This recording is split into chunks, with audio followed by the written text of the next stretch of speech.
Allez, super, impeccable. Tout le monde est arrivé. Merci à tous d'avoir bravé la pluie pour venir assister en ce samedi soir à un meeting important qui est le grand meeting de Julie Rochagneux, mais qui est aussi le dernier jour au cours duquel nous pouvons se souhaiter la bonne année.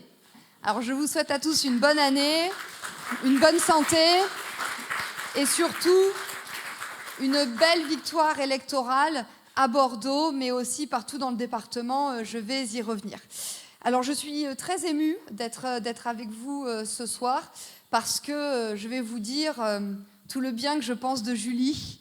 Je pense que vous n'en doutez pas, mais quand elle m'a dit « Tiens, je vais faire le meeting à l'Athénée, est-ce que tu peux venir ?» Évidemment que j'ai dit oui. Pourquoi ? Parce qu'avec Julie, c'est une longue histoire. Ça fait plus de 10 ans qu'on se connaît. C'est une histoire d'amoureuse de la France, de simples militantes du Rassemblement national qui se sont retrouvées un beau jour à la permanence, à l'ancienne permanence du parti, rue Georges Bonnac, et qui ont décidé de s'engager pour leur pays. Et donc, nous avons distribué, je ne sais pas combien de milliers de tracts dans ce département de la Gironde, qui, à l'époque, était vraiment une forteresse gauchiste et qui, aujourd'hui, peu à peu, est en train de basculer. Donc, nous avons distribué beaucoup de tracts, collé beaucoup d'affiches, avons assisté à beaucoup de meetings, avons soutenu Marine, avons soutenu Jordan. Julie, qui est une brillante juriste, a décidé de travailler pendant ses études et c'est tout à son honneur. Elle est devenue collaboratrice au groupe Rassemblement national au Conseil régional de Nouvelle-Aquitaine. Et tout de suite, elle s'est distinguée par la maîtrise des dossiers, par son sérieux quant à l'approfondissement des dossiers. Et grâce à elle, nous avons levé beaucoup de lièvres et nous avons réussi à dénoncer des sujets inadmissibles qui étaient largement subventionnés par la région socialo-communiste Nouvelle-Aquitaine. Et puis, en 2020, quand j'ai eu l'honneur d'être nommée tête de liste pour les élections, en 2021, quand j'ai eu l'honneur d'être nommée tête de liste pour les élections régionales, il me fallait une directrice de campagne. Et donc, c'est tout naturellement que j'ai demandé à Julie d'assurer cette mission. Et avec beaucoup de courage, elle a accepté parce que vous savez, la région Nouvelle-Aquitaine, elle est très grande. En plus, on a fait campagne en plein pendant le Covid. Donc, on était dans un minibus avec nos masques, on mangeait des pique-niques sur le bord de l'autoroute. C'était pas facile, mais nous avons quand même réussi à devenir le premier groupe d'opposition au Conseil régional de Nouvelle-Aquitaine.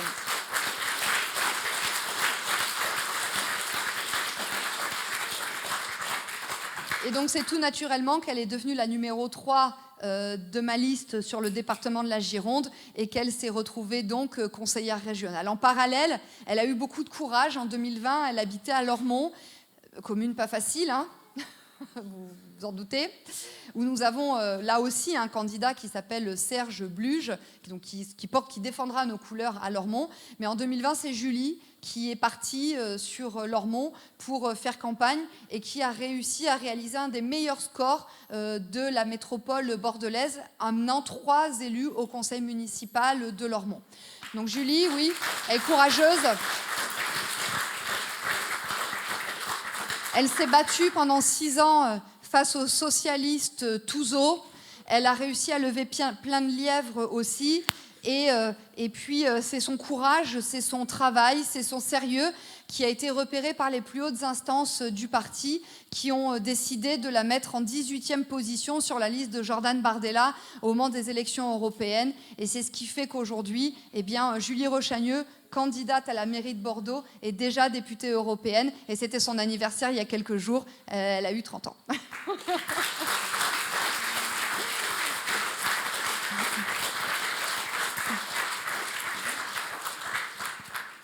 Alors je lui fais confiance et je vous fais confiance parce que je sais qu'il y a un certain nombre de colistiers dans la salle et je veux bien évidemment avoir une pensée très amicale pour notre ami le docteur Bruno Paluto, qui est aussi un camarade de combat depuis très longtemps. Bruno, pareil, qui en 2014 déjà, vous voyez, on a vraiment des combattants historiques dans ce département.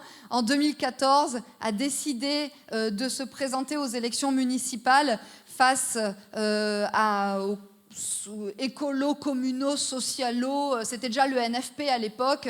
Le maire de Bègles, c'était monsieur Noël Mamère, voilà. Et Bruno a réussi à amener 2 élus au conseil municipal de Bègles. Et aujourd'hui, là aussi, il y aura une liste à Bègles qui sera menée par Marie-Yvonne Baster. Donc, vous voyez...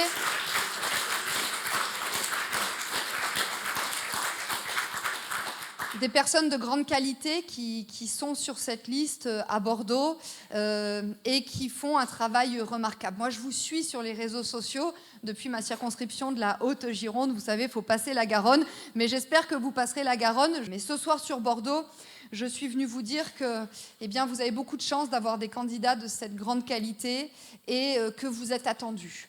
Moi, tous les gens que je rencontre, je viens très régulièrement sur Bordeaux, vous savez, pour les événements, voilà, je viens très très souvent sur Bordeaux parce que, comme je dis, il faut que, malheureusement, je suis plus que la seule députée nationale RN du département, donc il faut quand même qu'on évangélise ce département, et donc j'essaye d'aller un petit peu partout, et à chaque fois que je me déplace sur Bordeaux, il y a toujours une personne qui vient me dire « J'ai vu votre candidate, c'est super bien ce que vous proposez », et même, je vais vous dire, les syndicats, les organismes professionnels organisent des débats thématiques, des débats techniques pour lesquels on n'arrive pas la fleur au fusil, on n'arrive pas comme un touriste.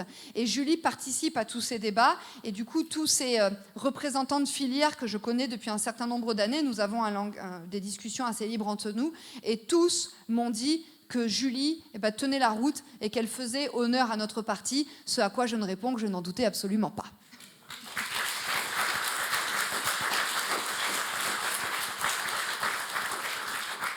Donc vous avez une chance historique et je vous demande de la saisir. Je vous demande de bien mesurer la responsabilité qui pèse sur vos épaules, puisque en 2020, malheureusement, nous n'avons pas pu rejoindre le conseil municipal pour la première fois. Du temps de Jacques Colombier, qui vous salue bien chaleureusement, d'ailleurs qui s'est fait opérer il y a quelques jours, donc il ne peut pas être avec nous ce soir, mais il vous salue bien chaleureusement. Nous étions toujours présents, oui, bravo Jacques, parce que lui aussi c'est un combattant de la première heure.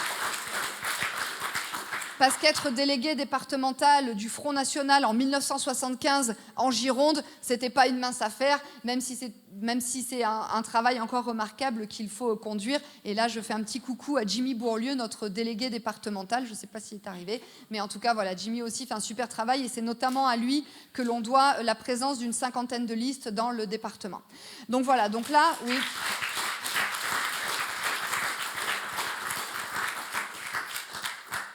Donc là, les 15 et 22 mars prochains, vous avez une responsabilité immense, la responsabilité de faire revenir le Rassemblement national au Conseil municipal de Bordeaux et au Conseil métropolitain. C'est un devoir d'y aller parce que vous voyez bien la politique qui est menée, que ce soit à Bordeaux ou que ce soit à la métropole, avec ces socialos, écolos, gauchos, décroissantistes, wokistes, au relents antisémites, enfin je veux dire voilà tout ce que l'on sait de ces gens-là, eh bien il est temps que ça change, il est temps d'amener une voix qui puisse défendre les valeurs patriotes et qui d'autre à part nous peut le faire. Moi, je veux bien Thomas Cazenave, bon, c'est mon collègue à l'Assemblée nationale, j'ai de l'estime pour lui, comme j'ai de l'estime d'un point de vue républicain pour Monsieur Urmic, mais c'est quand même pas sérieux comme candidature. Voilà, qu'est-ce qu'il va proposer de plus, Monsieur Cazenave? Il va nous appliquer la politique macroniste nationale à l'échelle municipale. C'est pas ça dont on veut. Et d'ailleurs, il le sait très bien, puisqu'il n'a même pas osé dire sur ses tracts qu'il était ministre macroniste et qu'il avait été investi par La République En Marche, ou Renaissance, ou En Marche, on ne sait plus comment il s'appelle, comme il change de nom tous les 4 matins. En tout cas, il n'a pas mis Gabriel Attal sur ses tracts. Et on peut le comprendre, c'est plutôt un repoussoir. Donc on ne peut pas confier les clés de la ville à quelqu'un comme Monsieur Cazenave. On ne peut pas... Monsieur De Sertine, bon, pareil, il est sympathique sur les réseaux sociaux, mais je veux dire, il ne porte pas un programme crédible et on ne peut pas non plus confier les clés de la ville au candidat de la France Insoumise. Il ne faut pas quand même. Hein. Vous avez vu ce qu'il a déclaré avec ses amis LFI, et d'ailleurs, ils ont déposé une proposition de loi en ce sens qui va être présentée au moment de la niche parlementaire des écologistes. Ah bah si vous êtes propriétaire à Bordeaux, je me ferai du souci pour vous, hein. Parce qu'en gros, lui, il veut aller réquisitionner vos logements. Pour y mettre qui dedans? Ça, je vous laisse vous faire une idée, mais quand on voit ce qu'ils défendent à l'Assemblée nationale, je peux vous dire qu'il y a de quoi être inquiet.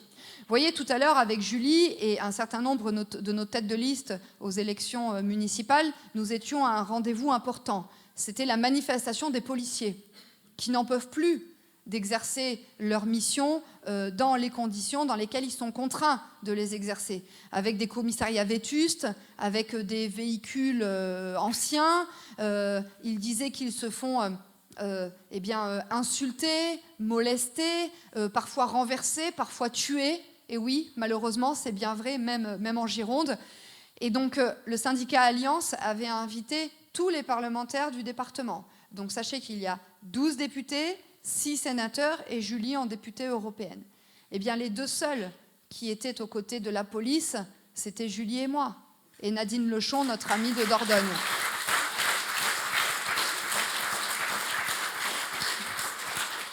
Et moi, je trouve ça absolument scandaleux, même si je ne suis pas étonnée que les députés de la France Insoumise ne se soient pas joints à ce cortège, puisque je vous rappelle que la France Insoumise dit partout que la police tue, qu'elle est raciste, et du coup qu'il faut désarmer la police et démanteler la BAC.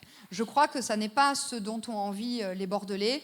Je pense que ce dont ont envie les Bordelais, c'est une ville propre, une ville remise en ordre, et c'est exactement le slogan de Julie. C'est une ville où on peut vivre en sécurité, où on n'a pas peur pour ses enfants. C'est une ville où on peut circuler librement, où on peut avoir accès à des appartements à un prix correct. C'est une ville en fait qui respire, une ville apaisée, au même titre que la France. Nous voulons la rendre apaisée, et pour ceux qui militent depuis très longtemps, c'était d'ailleurs une des affiches de Marine Le Pen il y a quelques années.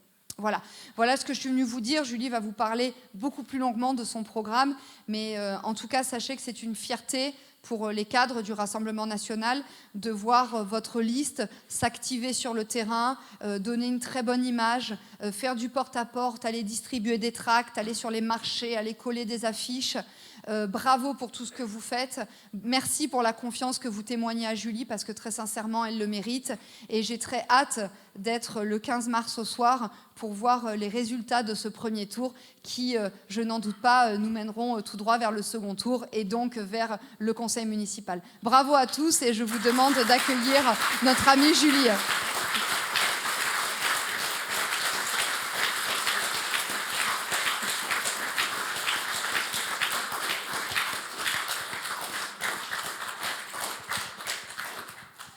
Merci beaucoup, merci Edwige pour ces quelques mots.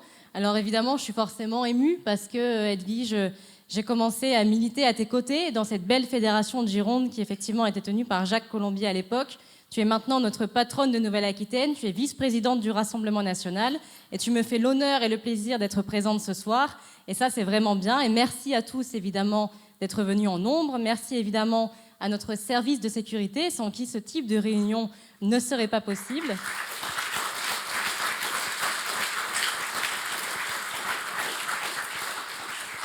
Merci énormément à mes prédécesseurs, Jacques Colombier et Bruno Paluto, qui ont mené ces combats bien avant moi. À l'époque, Jacques Colombier menait un combat au conseil municipal face à Alain Juppé. Malheureusement, Bruno n'a pas été élu en 2020, mais il a fait une campagne dans des conditions très difficiles. Et je suis fière aujourd'hui de porter ce projet et de continuer cette campagne municipale avec tous mes colistiers que je vois ici, avec mes responsables de quartier qui font un travail extraordinaire depuis des mois et des mois, parce que nous avons commencé la campagne très tôt. Je me suis annoncée au mois de mai, mais les équipes sont sur le terrain depuis avril 2025 et ils n'ont cessé depuis ce temps de militer, d'aller à la rencontre des gens, et je les remercie évidemment énormément.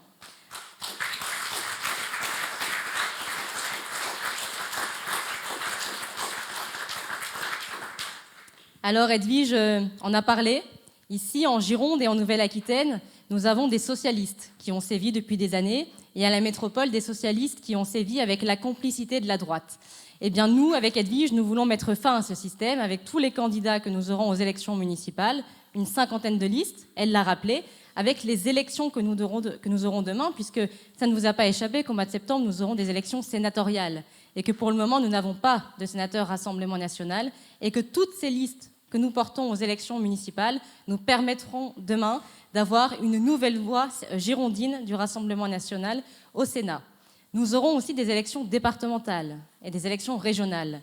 Et vous savez qu'au département de la Gironde, eh bien, il y a des gens qui ont fait du sale boulot. Il y a des gens qui ont fait 100 millions d'euros de déficit dans ce département et qui ne démissionnent pas.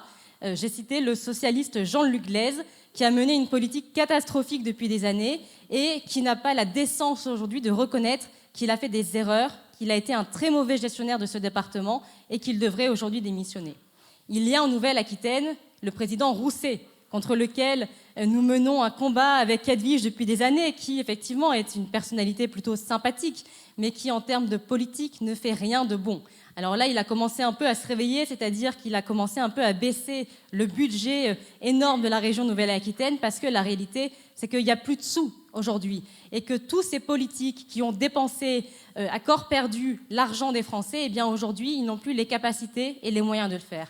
Et nous avons, à la métropole de Bordeaux, les socialistes, Christine Bost, avec une dette de 2 milliards d'euros. Et vous voyez que la conception que ces gens ont de l'argent public n'est pas la conception que nous avons de l'argent public.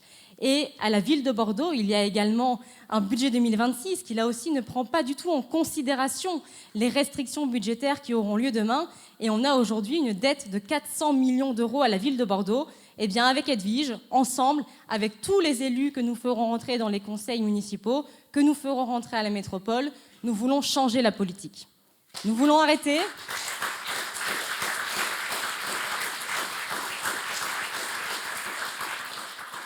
Nous voulons arrêter avec le gaspillage d'argent public.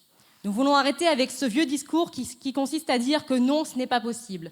Le contournement de Bordeaux, non, ce n'est pas possible. Arrêter l'immigration, non, c'est pas possible. Rétablir la sécurité, mais vous n'y pensez même pas. Eh bien, nous sommes une nouvelle génération. Edwige l'a dit, nous avons une jeunesse qui est très dynamique et qui a pour espoir que la vie s'améliore demain. Parce que lorsque l'on fait de la politique, c'est pour que la vie s'améliore demain. C'est pour avoir des générations futures qui vivront toujours mieux que celles qui nous ont précédées. Et ce n'est pas le cas de tous les politiques qui ont sévi ici, à la mairie de Bordeaux, à la métropole, dans le département de la Gironde et dans la région Nouvelle-Aquitaine.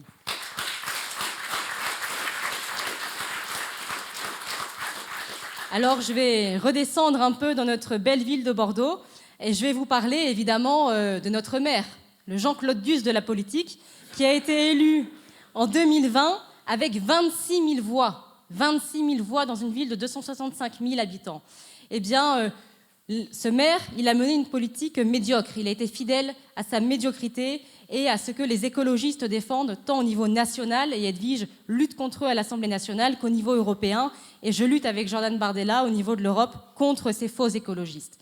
Monsieur Urmic, il a voulu... Au début de son mandat, il l'a dit, quelques jours après son élection, il a voulu dégoûter les automobilistes pour aller à terme vers une interdiction de la voiture. Eh bien, bravo, monsieur Urmic, vous avez réussi, vous avez dégoûté les automobilistes. Résultat, les commerces ferment les uns après les autres. Résultat, les familles partent de Bordeaux. Résultat, la ville n'est plus attractive du tout. Donc nous ne voulons pas d'une ville avec des forteresses et avec un pont-levis. Nous voulons une ville qui reste ouverte, parce que Bordeaux est une ville ouverte. Et les familles doivent pouvoir de nouveau venir s'installer à Bordeaux demain, et les commerces doivent pouvoir vivre avec les personnes qui viennent de l'extérieur aussi. Monsieur Urmic, il a dit quelques mois après son élection, il a dit « Je ne veux pas être un maire shérif ». Et j'ai rencontré, il y a quelques jours, la police municipale de Bordeaux. Eh bien, figurez-vous que la police municipale de Bordeaux travaille dans des conditions qui sont absolument inacceptables et qu'eux-mêmes ne savent pas le nombre d'effectifs qu'il y a dans la police municipale de Bordeaux. Vous voyez qu'il y a une opacité totale, mais la réalité, c'est que sur la sécurité, Pierre Urmic n'a rien fait. Il n'a rien fait, pourquoi ? Parce qu'il y a certains secteurs de délinquance qui ont totalement explosé.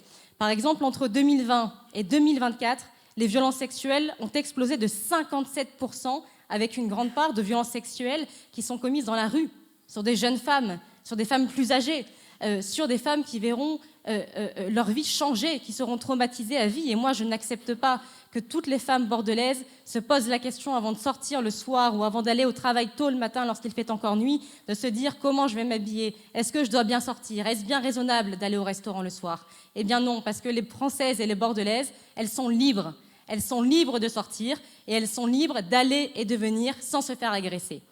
Et donc, ces policiers municipaux, j'en parlerai après, mais il faut évidemment leur donner toute notre confiance. Et il faut surtout renouer le lien et le dialogue avec eux. Parce que là aussi, c'est ça le bilan de Pierre Urmic, c'est qu'il a coupé le dialogue avec tout le monde. Il a coupé le dialogue avec les commerçants, avec les entreprises, avec ses propres services, avec la police municipale. Eh bien, ce n'est pas la conception que nous faisons au Rassemblement national du rôle et des missions d'un maire.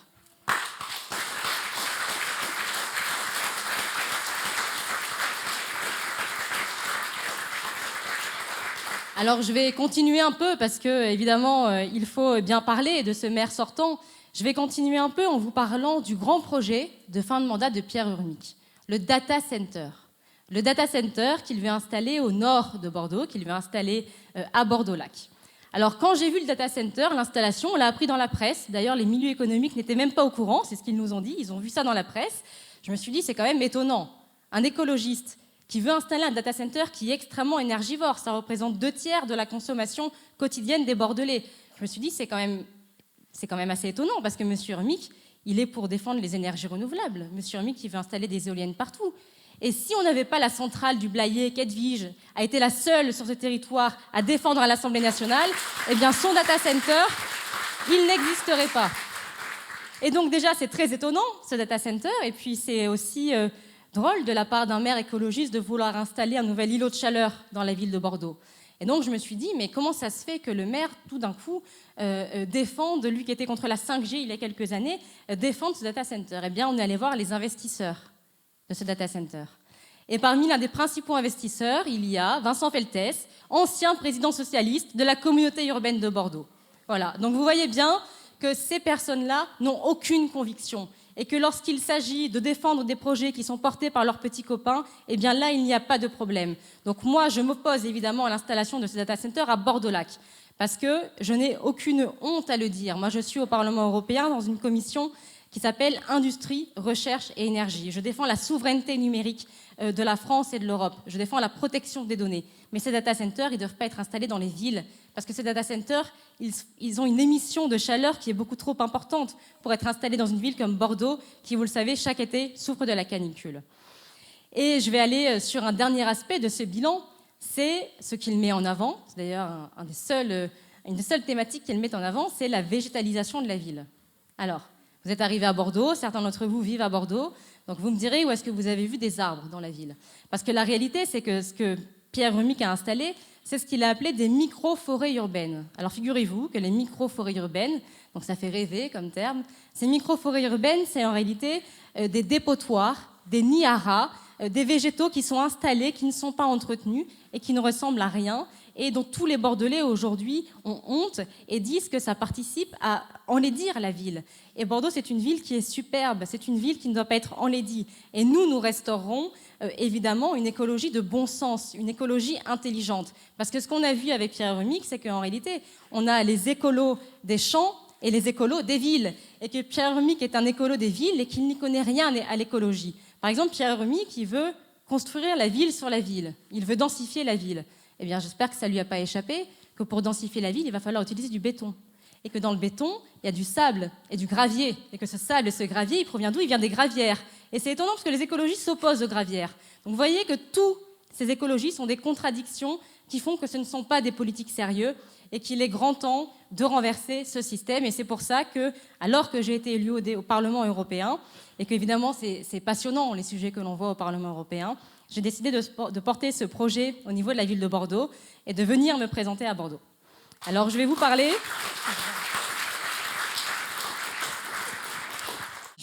un peu évidemment de ce projet que j'ai décidé d'appeler « Remettre Bordeaux en ordre ». Et ce projet, il est en 3 parties. Il est en 3 parties parce que j'ai voulu à la fois me projeter dans le Bordeaux de demain, mais aussi montrer que nous sommes fiers de l'histoire de Bordeaux et que nous sommes fiers des Bordelais aussi et que nous voulons que les Bordelais cessent de fuir en dehors de Bordeaux. Je vous raconte une petite anecdote. J'étais tout à l'heure place de la Comédie pour distribuer des tracts et beaucoup de gens me disaient « Ah bah non, moi je suis plus de Bordeaux, j'ai déménagé. Ah bah non, je suis partie de Bordeaux parce que c'était devenu invivable. Eh bien moi, je ne veux pas que les gens quittent Bordeaux. » Et donc, la première partie de ce projet, c'est protéger les Bordelais. Protéger les Bordelais, c'est avant tout assurer leur sécurité, on vous l'a dit, parce que je ne veux pas que les Bordelais se posent la question avant de sortir de savoir s'ils vont se faire agresser. eh bien, je veux porter le nombre de policiers municipaux à 250 policiers municipaux, parce que vous savez que nous avons 265 000 habitants et que aujourd'hui l'effectif approximatif qui est estimé, parce qu'évidemment les chiffres ne sont jamais officiels avec le maire de Bordeaux, c'est 140 policiers municipaux, dont évidemment les ASVP et ceux qui sont dans les bureaux. Et la police municipale de terrain, la brigade de nuit, qui est la seule à être armée, me dit ce n'est pas suffisant, nous ne sommes pas assez nombreux, nous exerçons des missions de police-secours le soir alors que ce n'est pas notre rôle, et donc il faut porter ce nombre de policiers municipaux à 250, et il faut surtout armer l'intégralité de la police municipale. Parce que cette police municipale, lorsqu'elle est sur le terrain et qu'elle a un uniforme police, eh bien ça devient une cible, comme la police nationale. Et cette police municipale, elle devrait pouvoir à la fois se défendre et défendre la population avec cet armement. Et nous, au Rassemblement national, nous n'avons pas honte de dire que oui, les polices municipales, dans les grandes villes comme Bordeaux qui subissent énormément d'insécurité, doivent être armées.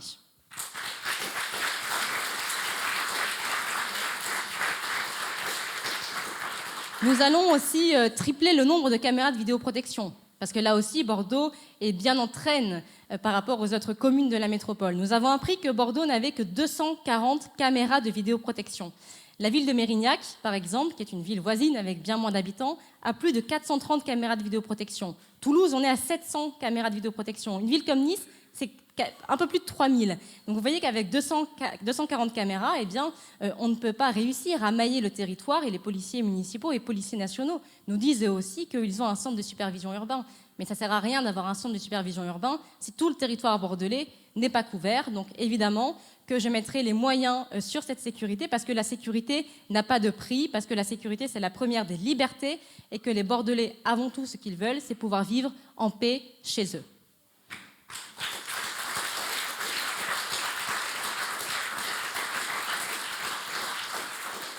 Dans la protection, il y a aussi protéger les familles et faire en sorte que les familles restent à Bordeaux. Et donc, j'ai évidemment mené des études et j'ai discuté avec les Bordelais.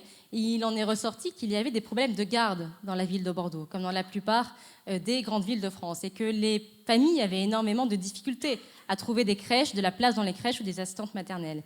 Eh bien, je porte comme objectif d'installer 150 assistantes maternelles dans la métropole, en les aidant à trouver des locaux qui iront et qui correspondront à leurs fonctions, parce que vous savez que lorsqu'on est une assistante maternelle, eh bien, il y a énormément de normes et que notre appartement doit répondre à tout un tas de règles. Eh bien, c'est souvent difficile pour elles. Donc nous aiderons, nous les accompagnerons pour trouver des locaux pour que ces assistantes maternelles puissent être installées. Nous instaurerons un ticket de cantine à 2,50 € pour tout le monde. Parce que le problème de la tarification solidaire, c'est que ce sont toujours les classes moyennes qui payent le plus. Eh bien, nous ne voulons pas que ces classes moyennes continuent d'être essorées parce que ce sont eux qui payent la taxe foncière, ce sont eux qui payent la cantine à plein tarif pour leurs enfants. Eh bien, ce ticket de cantine à 2,50 € permettra de rendre plus d'égalité, évidemment, entre les familles bordelaises et fera en sorte que demain, les Bordelais restent chez nous. Également, sur cet aspect des familles, un plan poussette pour rénover les trottoirs, parce que vous savez que dans beaucoup de quartiers bordelais, il est très difficile de se déplacer. Ça pose des problèmes pour les poussettes, mais aussi évidemment pour les personnes en situation de handicap. Donc il est urgent, et c'est le rôle du maire évidemment, d'agir sur ce dossier et de voir quels sont les quartiers évidemment à rénover, et c'est ce que nous ferons. Ensuite, sur la protection, il y a la propreté urbaine. Et là aussi, ce qui est terrible avec les écologistes, c'est que normalement l'écologie, elle est au service de l'homme, elle est au service de l'environnement. Et un environnement sain, c'est aussi un environnement qui est propre. Et aujourd'hui, plus aucun quartier dans Bordeaux, que ce soit les quartiers historiquement populaires, comme les quartiers Bacalan, ou même le centre-ville, le quartier Ginko, bref, tous les quartiers que nous sommes allés voir, toutes les associations que nous avons rencontrées, nous ont dit qu'il y avait de graves problèmes de propreté à Bordeaux et qu'elle n'était plus assurée. Alors évidemment que nous verrons et que nous appuierons auprès de la métropole pour qu'il y ait une brigade qui réagisse très rapidement et qui lutte contre évidemment les dépôts sauvages et qui permettent aussi de vider les colonnes enterrées lorsqu'elles sont pleines. Parce que la réalité dans le quartier Ginko, par exemple, c'est que les gens ne peuvent plus sortir leurs poubelles parce que les colonnes sont pleines et ne sont pas vidées. Et ça, c'est évidemment le rôle des pouvoirs publics locaux, parce qu'on paye une taxe d'ordures ménagères. Les Bordelais paient et ils n'ont pas de service en retour. Eh bien, moi, je veux que ça cesse et je veux que lorsque l'on paye un impôt, eh bien, on ait quelque chose en retour, évidemment.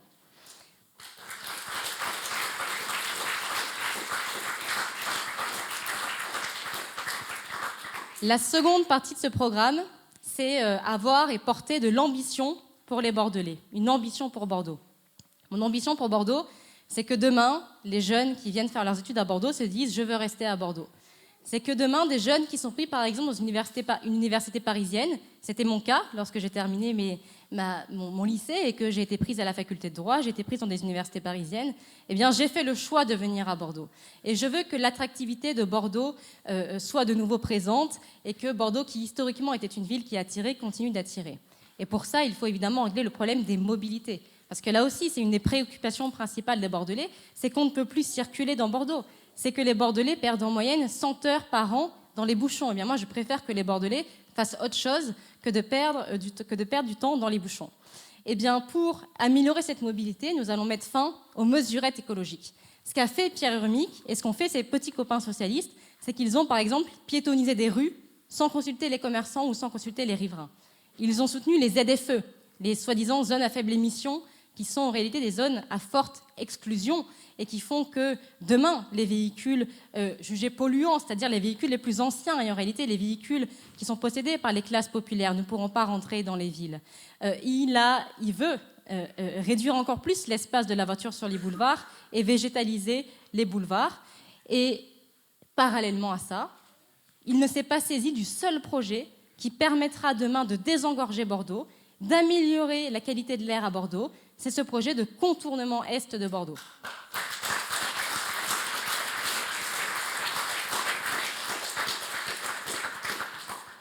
Alors, ce projet de contournement est de Bordeaux, je l'ai annoncé très tôt dans ma campagne.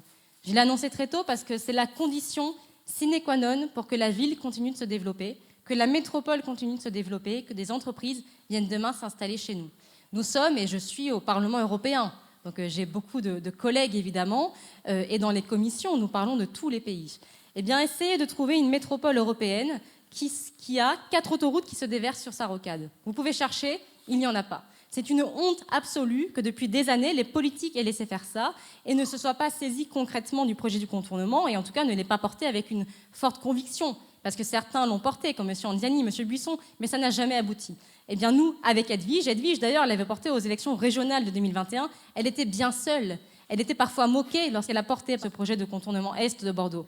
Eh bien je m'inscris dans sa suite et je défendrai en tant que maire de Bordeaux la création de barreaux autoroutiers pour relier l'A10, l'A89, l'A62 et l'A63 pour désengorger la rocade du trafic international de marchandises. Parce qu'il faut bien comprendre que tout le transport de marchandises qui va du nord de l'Europe au sud de l'Europe et inversement passe par cette rocade bordelaise et a donc un impact sur le quotidien des Bordelais parce que cet engorgement de la rocade, c'est à la fois un cercle de pollution, je l'ai dit, mais ça a aussi des répercussions en cascade à la fois sur la ville de Bordeaux mais aussi sur toute la métropole qui est aujourd'hui totalement asphyxiée. Eh bien, maire de Bordeaux, je porterai ce projet au niveau de l'État. Je commence déjà à le porter en tant que député européen. J'ai saisi le commissaire européen au transport et je continuerai, évidemment, en tant que maire, et je ferai tout pour que ce projet aboutisse.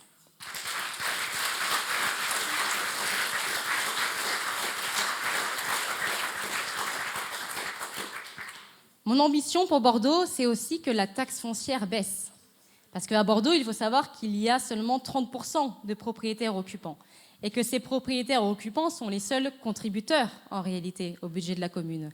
Et cette taxe foncière, elle a chaque année augmenté. Elle a chaque année augmenté, pourquoi ? Parce qu'il y a le taux communal de la taxe foncière, mais il y a aussi la révision des bases par l'État qui est indexée sur l'inflation.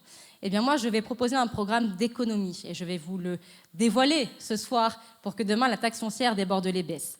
Nous avons fait nous avons imaginé ce que sera le budget de Bordeaux demain. C'est-à-dire que contrairement aux écolos, contrairement aux socialistes ou à la fausse droite, lorsqu'on fait un budget, eh bien, on estime quelles seront les pertes de rentrée d'argent. Nous avons estimé que la dotation de l'État, vous savez que l'État évidemment a besoin de faire des économies, allait baisser de 20% dans les années qui viennent. Et que la part que la ville de Bordeaux reverse à la Bordeaux Métropole allait augmenter de 20%. Parce que vous n'oubliez pas qu'il y a les 2 milliards de dettes à rembourser à Bordeaux Métropole. Donc la ville de Bordeaux va devoir contribuer et que donc la ville de Bordeaux va perdre de plus en plus d'argent. Eh bien moi, j'ai un programme d'économie en 2 parties. Déjà, je vais réduire la section investissement en demandant un effort sans précédent à nos fonctionnaires, à nos agents territoriaux qui, depuis plusieurs années, c'est eux-mêmes qui me l'ont dit, ont vu certaines de leurs missions déléguées à des entreprises privées, alors qu'ils sont tout à fait en capacité d'exercer ces missions. C'est le cas, par exemple, de la végétalisation des cours d'école. Eh bien, il faut bien comprendre que lorsqu'on délègue par de la commande publique à des entreprises privées certaines missions, eh bien, ça permet aux maires de pouvoir emprunter.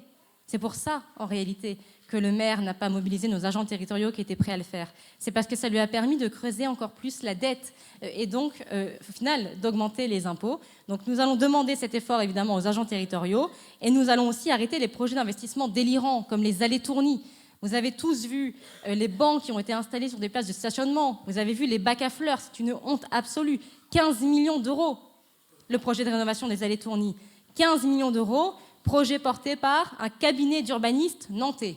Comme par hasard, le cabinet, il n'est pas à Nice, il n'est pas à Perpignan, il est à Nantes. Donc ça nous paraît assez étonnant quand même. Et bien là aussi, si on veut demain réhabiliter une place, eh bien je pense que nous avons des agents en interne qui peuvent donner leur avis et qui peuvent imaginer quel sera le Bordeaux de demain et que nous n'avons pas besoin de Nantais, nous, Bordelais, pour savoir ce qu'on va faire des allées-tournies.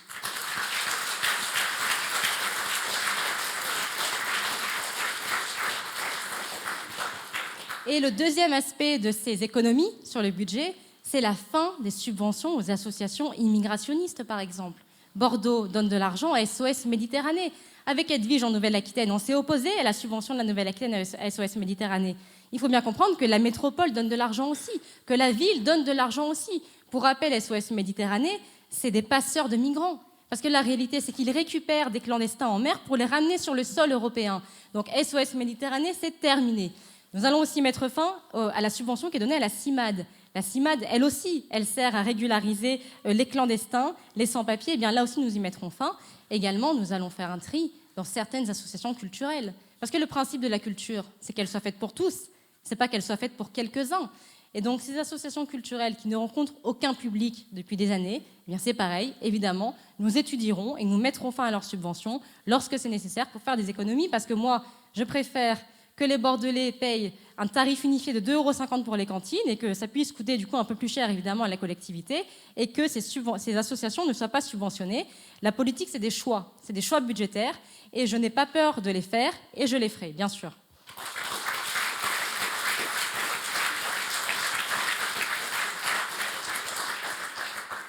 La troisième partie de ce projet, c'est évidemment le respect et le retour des traditions dans la ville de Bordeaux. Bordeaux, c'est une ville qui est festive. C'est une ville qui, historiquement, s'est construite grâce à ses territoires ruraux, qui s'est construite grâce au vin, qui s'est construite grâce aux producteurs, grâce à l'export. Eh bien, il ne faut pas oublier ce passé-là, parce que lorsqu'on oublie son passé, on ne sait plus qui l'on est et on ne sait pas où l'on va. Et moi, je veux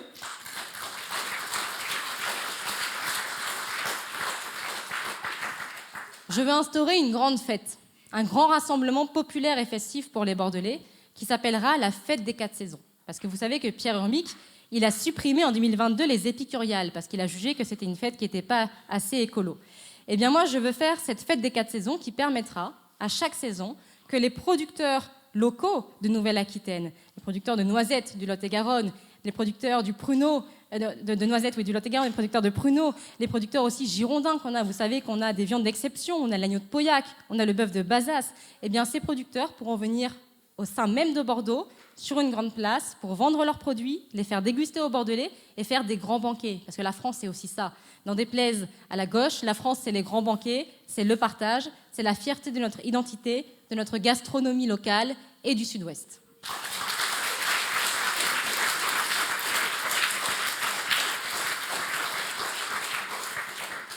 Et le dernier aspect de ce programme sur les traditions, c'est un programme une partie qui touche aux enfants et qui touche encore à cette gastronomie du Sud-Ouest.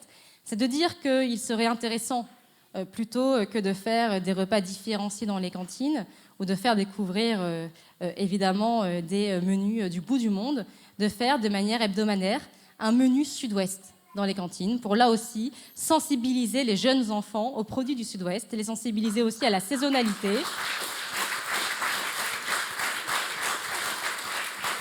Et que les petits Bordelais sachent d'où ils viennent et soient très fiers de qui ils sont, parce que ça, c'est évidemment important.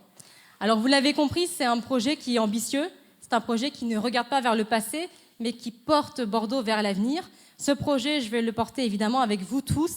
Je vous remercie encore évidemment 1000 fois, parce que être sur le terrain, c'est compliqué. Toute la journée, on a été sous la pluie avec nos camarades. On a été ce matin pour soutenir la police nationale et la police municipale. Cet après-midi, on a fait un tractage sous la pluie. Eh bien, c'est ça, les militants du Rassemblement national. On ne lâche rien, qu'il pleuve, qu'ils vantent en plein soleil. On est sur le terrain, on porte nos idées, on est fiers de les porter et on continuera de les porter.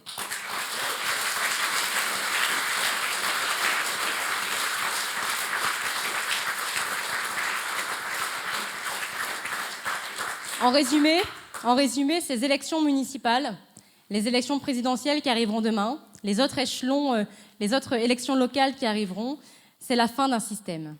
C'est la fin de ce système, je vous l'ai dit, de vieux politiciens qui nous disent que ce n'est pas possible, que l'on ne peut pas faire ça. Eh bien, nous en avons marre d'entendre ça. Moi, je ne me suis pas engagée en politique à l'âge de 17 ans pour entendre que la France devait être figée telle qu'elle est et que plus rien ne pouvait changer. Avec Edwige, nous avons la volonté, nous avons la force, nous avons le dynamisme pour porter un changement pour Bordeaux, pour la métropole, pour la Gironde, pour la Nouvelle-Aquitaine.